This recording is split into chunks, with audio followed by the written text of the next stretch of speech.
Me too. Am I participating? What did I eat for lunch? I ain't gonna lie, I ate a Lunchable.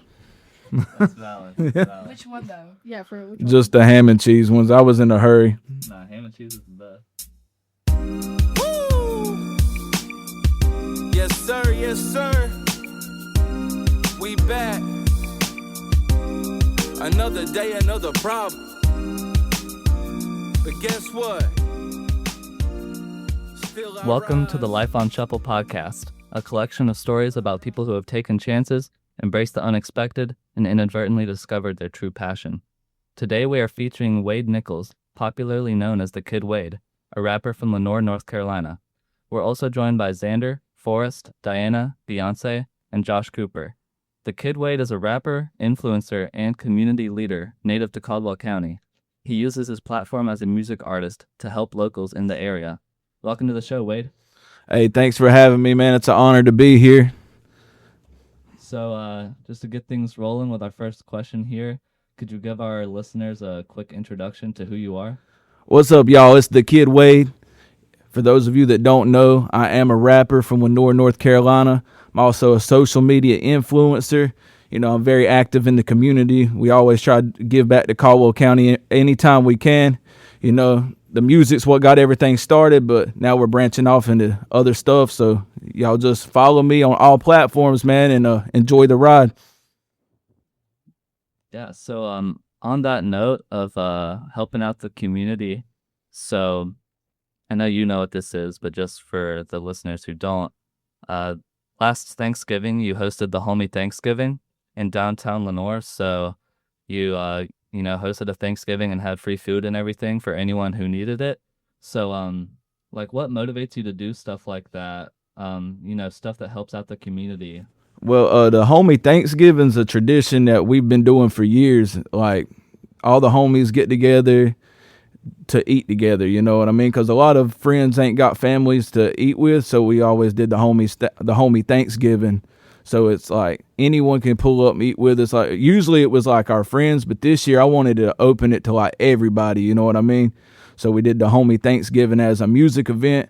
We allowed everybody to pull up and get a free plate of food. It didn't matter if you knew us or not. Just come, enjoy the show, get you a free plate of food. You know, that's a way like we do our homie Thanksgiving idea, but we make it bigger. You know what I mean? Like, the original idea is still there, but we basically just made it where anybody could come to it. You know what I mean? So that's like the motivation behind that.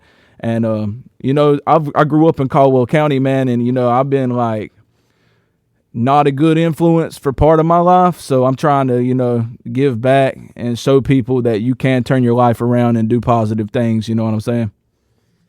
Awesome. Yeah. So, on that note of, earlier in your life and kind of having changed now, how was growing up in Caldwell County and how was, your upbringing overall? I mean, I came from a good family, you know what I'm saying? Like, I ain't saying we was rich or nothing like that. I mean, like, I've got a good father. My biological mom left when I was a little kid, but the lady my dad was dating at the time, she ended up raising me like, you know what I mean? That's my real mom, you feel me? So, I was dealing with that as an early age, like knowing who my real mom was, but like she bounced. Like, I ain't talked to my biological mom since kindergarten, you know what I'm saying? So there was that, man. Just being in a small town, it can get the best of you. I've seen a lot of good things in Caldwell County, but, some people, I've heard it called a trap as well. Like, if you know what I mean? Like, basically, like when I got out of school, I didn't take advantage of my talent right away. I just thought, I'm so good, I'm going to make it one day. And that's not the reality, you know what I'm saying? So I stayed around here. I got into the trouble. I'm a felon now.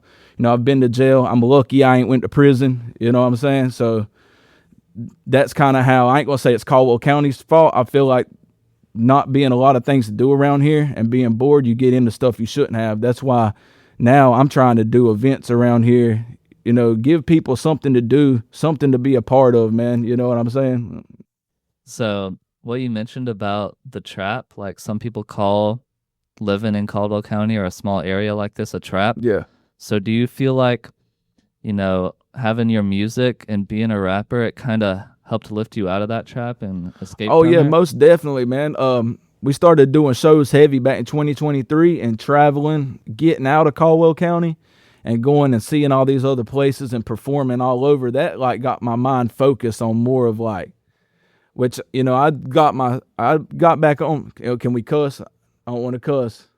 Okay. So I got back on my shit right before we started taking the music serious. Like I would say we started taking it serious at the beginning of 2023. And by that, I mean going and doing shows, you know, so my mind was focused. I started seeing the big picture. And I started realizing like the way the game really is. Like I thought I had this rap shit figured out, but I really had no clue of what all comes with it, you know? So yeah, doing the music helped me like get back motivated. And that's really what saved my life, to be honest, bro. Yeah. Did you know what you wanted to do from the start, or was like finding rap something more recent? Bro, I started writing raps in elementary school. I would say elementary school and middle school. I was like, when I was writing, I'd freestyle with my friends, but I never really rapped in front of a crowd of people. But my freshman year in high school, I linked up with these dudes called this dude Johnny B and Dante. They both rode my bus, and Johnny had a studio at his crib, so we'd go over there after school. And me getting cut from the basketball team, daggone West Caldwell, y'all should have put me on the team. But that's really because basketball was my passion back then. But me getting cut from the team my 9th grade year, I fell in love with hip hop later that year, you know what I'm saying? Because Johnny and Dante would take me to the studio, they would be recording, and I would just be like running the DJ for them, like I would just be hitting record really, you know what I mean? That was all I was doing, but they motivated me to like want to do that. Well, they both ended up moving away, so I'm sitting at West Caldwell one morning by myself, and these other guys were doing a cypher. Well, I decided, what the hell, I'm going to go jump in it. And I jumped into cypher, and man, people went crazy, bro. And like when I say I got an adrenaline rush from that, like it was like I can't even explain the feeling I got from like all day. People were talking about that. They come up to me like, "Wait, man, you killed it this morning, bro. Like that was crazy, you know." So every chance I got to rap in front of people, I started doing it. So I would say my 9th grade years when I really fell in love with hip hop, and ever since then, I've been known for rapping. You can ask anybody that went to school with me, anybody that's known me, that knows me for real. Like, this ain't nothing recent, bro. Like, I've been rapping for over half my life. What inspired your music background? My music background? Listening to people like Tupac. Really Tupac, man. Like, that's my favorite rapper of all time. You know, just hearing real artists like that. I mean, there's some other ones I could name a whole list of people, you know what I mean? But yeah, Tupac's like the biggest influence for me as far as like rappers and stuff. So I know you mentioned when you first got into this, you didn't really have things in terms of the rap like on lock. You kind of thought it would be easy and everything. And you said in 2023 was when you really picked it up and got focused. Yeah. So, like, what kind of drove you to do that? Like, was there something that kind of lifted you up and made you get that focus, or did it come from within, or? Yeah, well, all right. So let me tell y'all. So me and Slacks linked up a couple years after I graduated. He heard a mixtape I dropped, and he was like, "Bro, you got lyrics, but you need better quality." So me and him ended up linking up. Well, he had to move to Texas, bro. So me and him, we linked up and did music. We had plans back then. This is probably like 2019-ish, you know what I mean? Well, he moved to Texas for a couple of years. He comes back in 2021.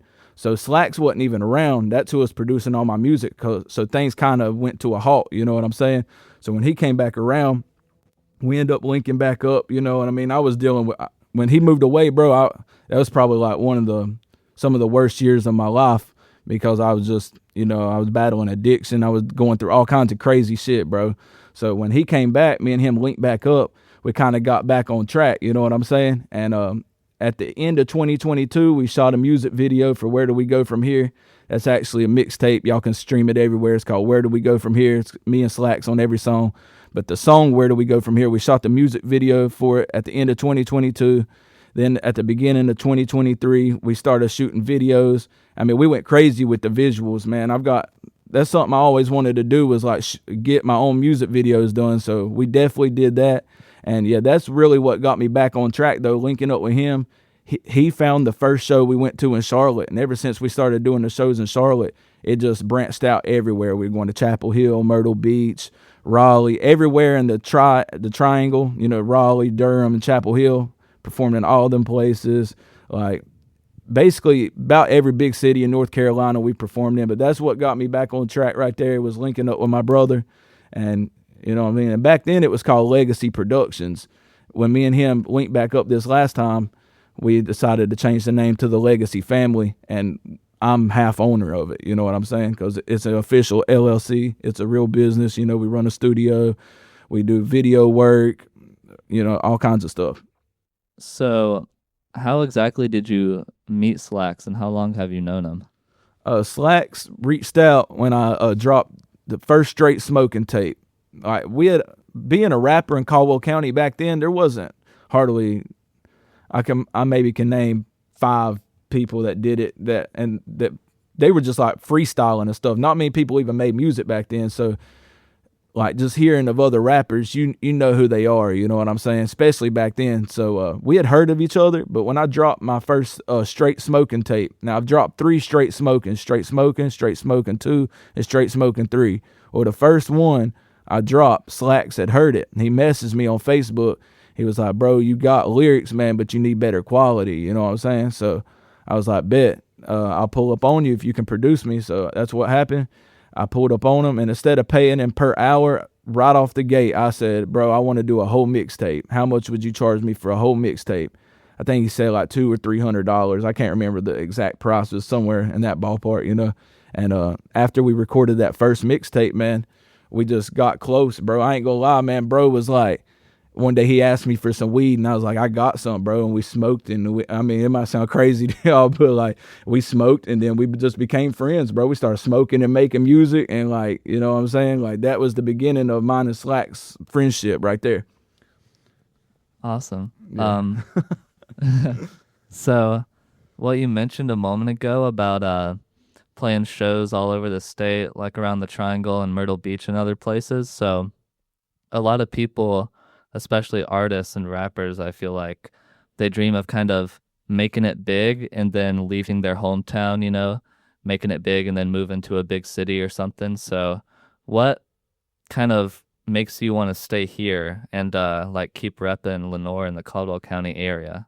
Oh man, this is where my family's at. You know what I mean? Like, this is just home, bro. Like, you know, you can go to these big cities and stuff, but it'll never be home. You know what I'm saying? So like, to be honest, I don't think if I had $1 million, I would move away from Caldwell County. Now I might purchase a home somewhere else, but I would still have a place here too. You know what I'm saying? Like, my grandma lives here. My mom and dad live here. You know, all my friends, which I don't have too many friends, but the friends I do have, you know, they stay here. And there ain't really been a voice for Lenoir like that, bro. You know, there's been other people do it with the music scene. I mean, of course, everybody knows Eric Church, but that's more like Sawmills, Granite Falls. There ain't never really been somebody repping Lenoir like that.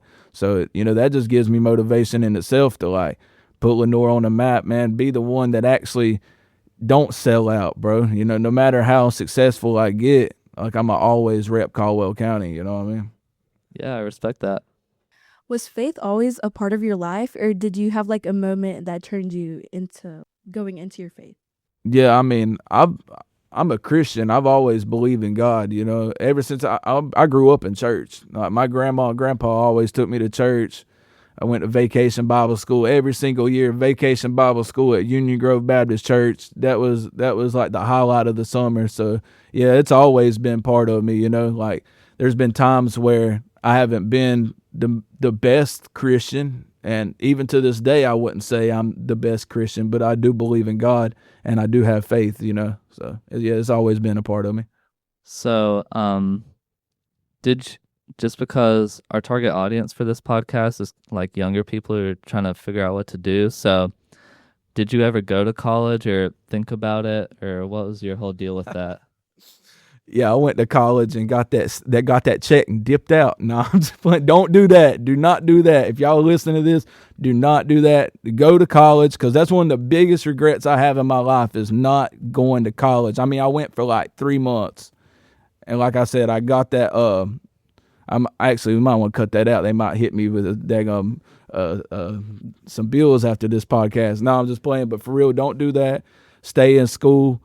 Go to college, man, because I wish I went to college. That's really one of my biggest regrets is not having that college experience, man. Like, you know what I mean? So I did try college and it did not work. But it's because of me that it didn't work, because I was kind of fed up with school, man. You know, I went through high school. I was just ready for a break. And me doing that ended up, everything happens for a reason. I don't regret it. I say it's one of my biggest regrets in my life. I don't really like try to look back and be like, dang, if I could go back, I would do it over. You know, I do regret not staying in school, but, you know, I'm happy with where I'm at now. But, you know, you got to live and learn. So that's why, again, we use the platform to teach kids like right from wrong. You know what I mean? Like, I'm a living proof that you can turn it around, but why would you want to have to turn it around if you don't, you know what I mean? If you could avoid it altogether. With everything you've just said, where do you want to go from here in like your music career or just life in general? Really, bro? I would like to be a millionaire and have a bunch of foreigns, and that's the goal. Really, is like get real like that big. But really, I'm just happy with having a voice, man, and like if I can just help people, man. You know, I'm happy with that at the end of the day. But I am gonna always try to grow the music to the biggest it could get. You know what I mean? That's my goal with it. But I'm happy where I'm at. I wanna do more though. You know what I mean? But I am happy with how far that we've came, and we really like did it in a short amount of time. It makes me think if I would have used all this motivation and effort when I first got out of high school, where I would be now. You know what I'm saying? But yeah, I am happy with where I am though. So, do you have like a day job or something that you do besides rapping? Yeah, I actually just got a job the other day just to help fund the music because, like I said, we got our LLC, we run a business, and they say your first 5 years of owning a business expect to fail, which I never expect to fail, but basically they're saying don't expect it to just take off right away, you know what I'm saying? So I did just get another job. It's the first job I've had since 2023, besides working for myself and doing shows and you know, that type of stuff. So, yeah, I do have a job. I just started last Friday. So, in the past, when you were doing music and having a job, and I guess currently for the past, few days, do you ever find it hard to balance both of those? Does it kind of feel like you gotta, just like there's a conflict there, or is it not that difficult? Yeah, really, I'm just getting back used to the work schedule. I can see why it would be hard, but you can do anything, bro. All it is just taking 8 hours out of my day, and 4 of them hours I was probably going to be sleeping or doing something not music related anyway, you know what I mean? And work actually helps you, man, because when you're in work, you're sitting there, especially when you get used to your job. Like I'm already used to my job, so I'll just sit there and I'll be thinking of stuff I want to do with the music. And you're up, you're active, your brain's working, you start thinking of stuff. So I'm sitting there thinking of all kinds of ideas. I've only been there, this would be my 3rd day, you know what I mean? But that's how it was when I had jobs back in the day. Sometimes I would write raps while I'm working. I'd be sitting there, I'd write 4 bars down. I'd be sit there and I'd spit them while I'm working, and then, oh man, I got 4 more. I'd go write them down. By the end of the shift, I've got a whole song made. You know what I'm saying? So yeah, it's you can do it. I will say if you're not used to the work schedule, it could become a problem. But like I said, you can do anything. And if you say that's your problem, that's just an excuse, really. You don't want it bad enough. So this is a bit what we were talking about more a few minutes ago, but when you were coming up, you said, you struggled with addiction and a few other things, like you're a felon now and you regret all that. But do you think your love for hip hop and being in with all that, do you think it kind of brought you into that, but also took you out? Or do you think it was kind of playing on the negative side and the positive side? No, I would never say hip hop was negative. I do understand certain things that I've rapped about, other rappers have rapped about. It could be a negative influence, but really we're just telling a story of what we lived through. You know what I mean? So hip hop has always been like helped me. It's always helped me. It's never been negative. I ain't never listened to a rap song. Oh, they said they're going to shoot somebody. I'm going to go shoot somebody. I never, you know what I mean? Like, it is what it is, you know what I'm saying? But like, it's never been negative for me. But I can see how people can portray hip hop as negative. Oh, they talking about this. They're degrading women. They're doing this. They're doing that, you know? And some songs do that, you know? But sometimes artists make music off of what's going to sell. Like, is this going to be something they're going to play in the club? All right, well, if they're going to play this in the club, I'm not going to sit here and rap about this. I'm trying to make fit this audience right here. You know what I'm saying? So there's reasons for certain types of music, but I do see how hip hop can be negative, but nah, it's always helped me. Like I said, hip hop and my 2 dogs saved my life. I ain't gonna lie. Yeah. Would you like to share more about the dogs? My dogs. All right. So Griselda just passed away in January, man. That was my baby. And her sister Brownie, they're pit lab mix. And right when I got them, it was like around the time Slacks had moved back. I was doing all kinds of crazy stuff. And we had that real heavy snow in, I think, 2022, 2021. And my mom let me crash at the crib during the snowstorm. And I brought the dogs over there, and then I end up getting on my feet, and I had them a secure spot to take my puppies, you know what I mean? And I just got back on my feet, and if I wouldn't have had them puppies, I wouldn't have went over there during the snowstorm, you know what I mean? So then all the music stuff started taking off with Slack, so it's like my dogs and hip hop really, like, I'm telling you, bro. And rest in peace to my baby Bell Bell. I can't believe it was just so unexpected. I think somebody poisoned my dog, bro. Yeah, because she just got sick out of nowhere. And, like, she was a healthy dog, man. She was, you know what I'm saying? So, yeah, it's messed up. But I took that dog everywhere, though. I took her and Brownie. I took them. Her name's Griselda. I call her Bell Bell. That was her little nickname. Brown and Bell, you know what I mean? But I took them dogs everywhere. Them dogs went to so many shows. We snuck them in hotel rooms at Myrtle Beach. We book a hotel room.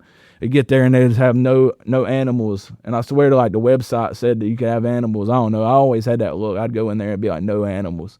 So we'd sneak them in. Like, we'd put sheets over them, carry them like a couch up to the hotel room. Them dogs got to experience a lot, man. And, Brownie's still with us.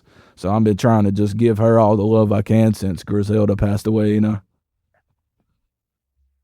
So with starting the LLC that you mentioned and, having the studio and doing the producing and everything, were there any unexpected difficulties with that?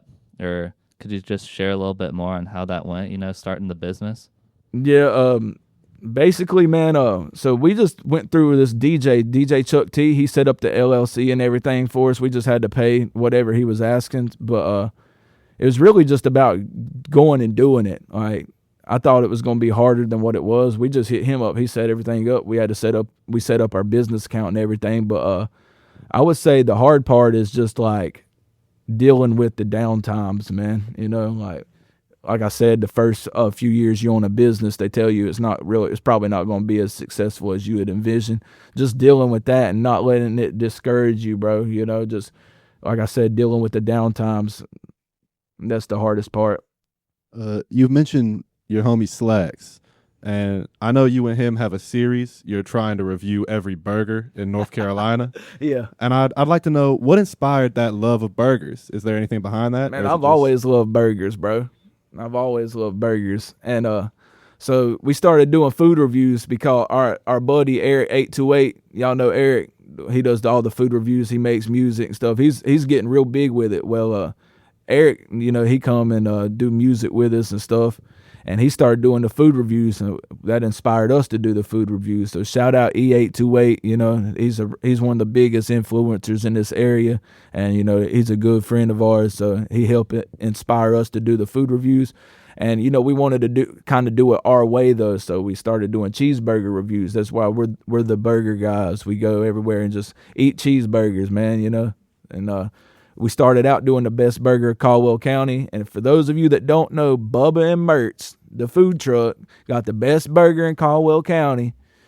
They also won the News Topics Best Burger of Caldwell County and the Legacy Families, a.k.a. the Burger Guys, Best Burger of Caldwell County. So, Yeah, but that's what inspired us to do that, man. And now we're trying to do, like you said, the best burger in North Carolina. And let's see how this goes. I actually made a burger review song. Y'all need to go check it out when I drop it. So you said you kind of started with the rap and then the like influencer type stuff came after that. So when did you transition into also doing like food reviews and doing stuff on social media and having a presence there? And how did you turn your rap into that? Okay, so do y'all know when I went viral at the Lenoir sign?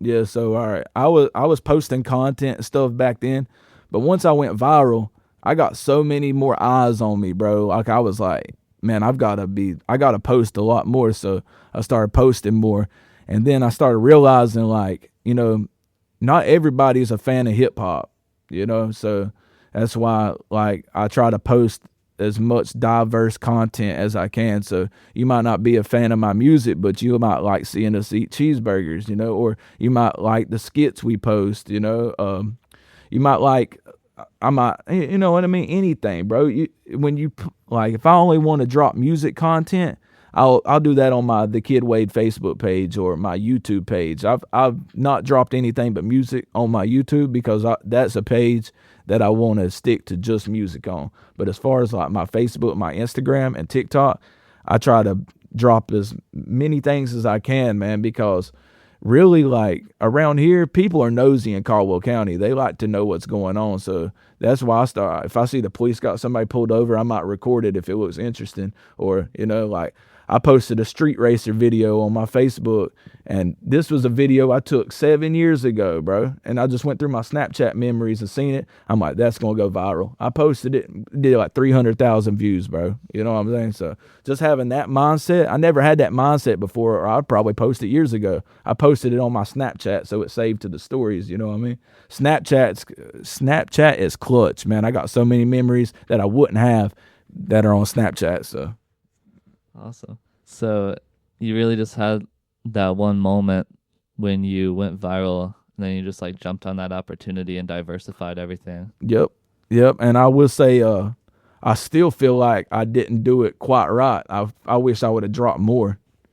I wasn't completely on that mindset of dropping all kinds of content. I was just like music.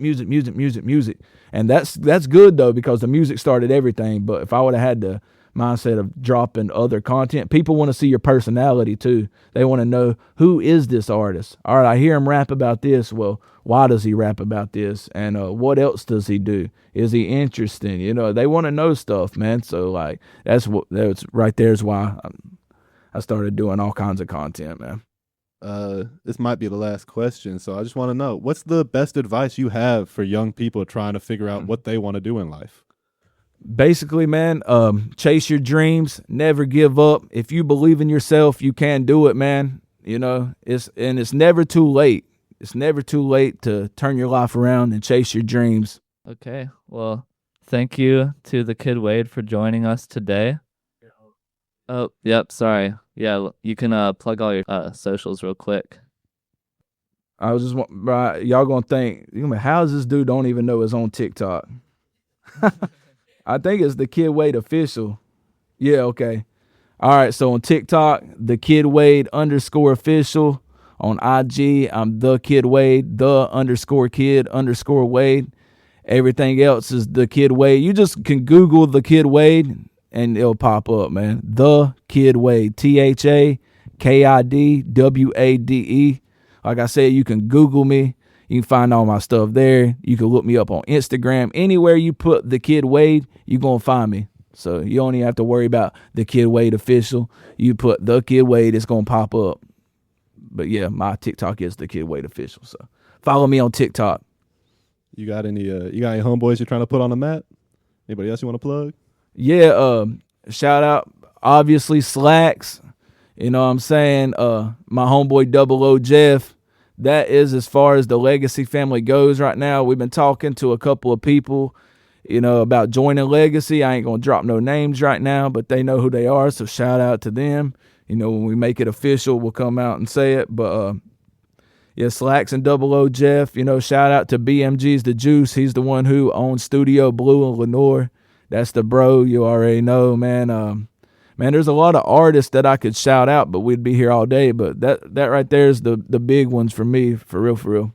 All right. And Slacks is with a Q instead of a C, right? Yeah, SLAQKS. All right. Awesome.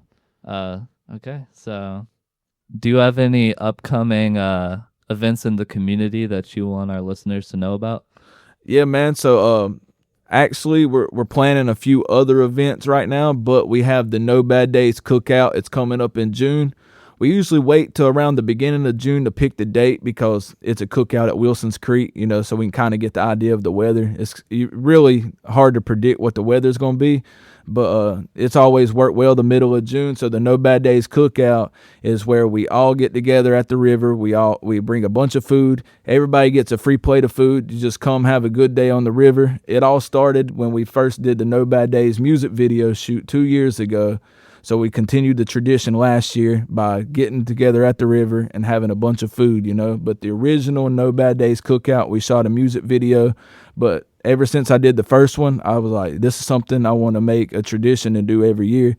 So last year we did the second annual, and this year we're doing the third annual No Bad Days Cookout.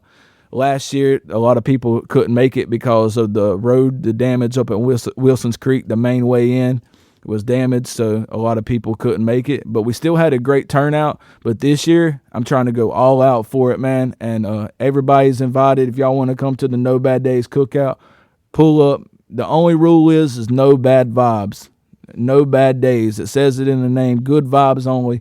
Anybody can come. If you hear somebody coming that you don't like, don't let that discourage you because it's neutral grounds. I'm telling you, it's no drama up there. It's all good vibes, man, and it's for everybody. Thank you to the Kid Wade for joining us today. Today's episode was recorded on March 5th, 2026, and this episode was produced by Olivia Austin and Josh Cooper. It was hosted by Xander Bruch, Forrest Hadley. Beyonce Cornejo-Vasquez. And Diana Robles. Thank you. Woo! Yes, sir. Yes, sir. We back. Another day, another problem. But guess what? Still I rise. Still I rise.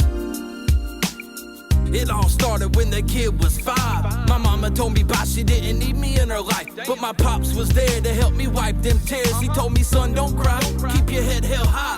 Thank the Lord for Teeny, she stepped up and was a perfect mother, raised right. So I'ma take time to say I love her. She's my real mother, a single child, but I still got real brothers. We used to get in a little trouble back in the day when I was rapping a phrase. It wasn't about the real struggle, then I started putting pain in my lyrics, spitting what I'm living. Before this, man, I never came with a spirit. Now I'm giving 110% so I can make $1 million. You gotta make a living somehow. In this dirty town, these fakes will do their best to keep you down. But still I rise, still I rise, still I rise, still I fight. With the 4-5 still by my side. Making music, thought this is my life. And as long as I do it right, my legacy won't die. Still I rise, still I rise, still I fight. With the 4-5 still by my side. Making music, thought this is my life. And as long as I do it right, my legacy won't die. Dug in the dirt to rise to the surface. Mama was working 3 jobs just to support us all. The shit that we saw was like to exhaust. Painful than a razor blade in your jaw. Cause life wouldn't pause. Like it or not, hold the applause and hear what it taught me about losses. They say, are you kidding me, dog? Yes, I'm thankful cause it caused me to be strong enough to reach for the stars. Cause maybe I thought one day I'd be on. And straight from the bottom, I share that pain with my mama. This shit doesn't matter, it makes me an animal. Forged through the sand to look through his eyes. Make my way to the mic and find a sheik of light to supply my peace of mind. So listen guys, and I don't mean to fall behind, but if I do, I'll pick up pace and continuing up my climb. But if you kick me down the mountain or I lose grip and I slide, just wanting y'all to know I'll find a way to still rise. Still I rise, still I rise, still I fight. With the 4-5 still by my side. Making music, thought this is my life. And as long as I do it right, my legacy won't die. Still I rise, still I rise, still I fight. With the 4-5 still by my side. Making music, thought this is my life. And as long as I do it right, my legacy won't die. Yes sir, yes sir. We back. Another day, another problem. But guess what? Still I rise.